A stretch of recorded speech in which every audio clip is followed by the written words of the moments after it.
What's up, everybody? Man, it has been a minute. I have been gone a while. I apologize.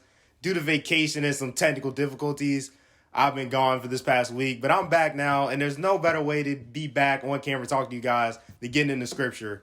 So yeah, let's dive right into the verse of the week in scripture Saturday number 5, I believe. You guys will see by the title which one it is. So the verse of the week comes from Matthew 22:37-39, which says, Jesus replied, "Love the Lord your God with all your heart and with all your soul and with all of your mind. This is the first and greatest commandment. And the second is like it, love your neighbor as yourself." So as I was reflecting on this verse and I made the verse of the week, I kind of want to divide this into two parts, loving God and loving others. And all of this kind of stems from the question, how do we love God? So that's going to be my topic for the next two Scripture Saturdays, including this one. So I guess this week and next week. And so, yeah, we're going to tackle the first part. How do we love God? How do we fulfill the first part of that verse? Love the Lord your God with all of your heart and with all of your soul and with all of your mind. So as we think about this question, how do we love God? How do we fulfill that first part of that verse? The first thing that came to mind is we have to make him our number one priority. Even in the 10 Commandments, God commands us, Exodus 23, to have no other gods before him.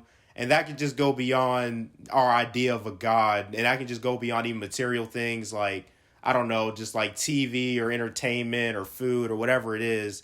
That God should be above every other thing in our lives, relationships, people as well. So as we're reflecting on how we love the Lord, if we're truly loving him with our heart, soul, and mind, that's the first question we can ask ourselves is he our number one priority?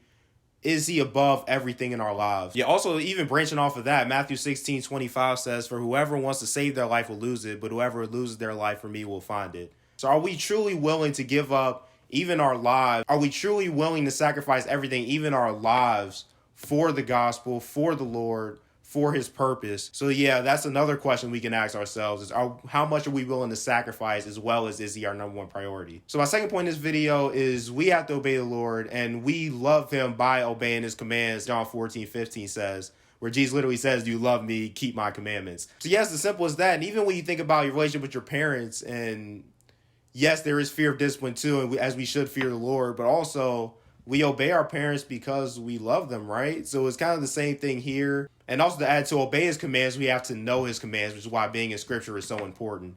And even when Jesus fights temptation, he uses the word to counteract temptation when he's tempted by Satan.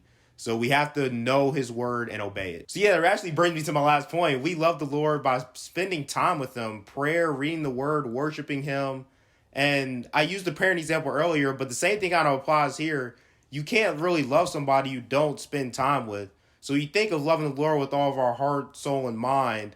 That's like a crazy intense love, right? So to get to that point, you really have to spend a lot of time with him as well. So yeah, those are just some ways that we can love the Lord and apply that in our lives. It's going to look different for everybody. So definitely pray, spend time, really ask the Lord how you can love him better and how you can serve him better. And yeah, this was part one of the Loving God series. And if you want to call it a series, I guess, but yeah, and if you have anything to add, I would love to hear. I'll probably will learn something from you guys in the comments. So definitely feel free to put something in the comments. And yeah, thank you guys for listening. I will see you guys next time.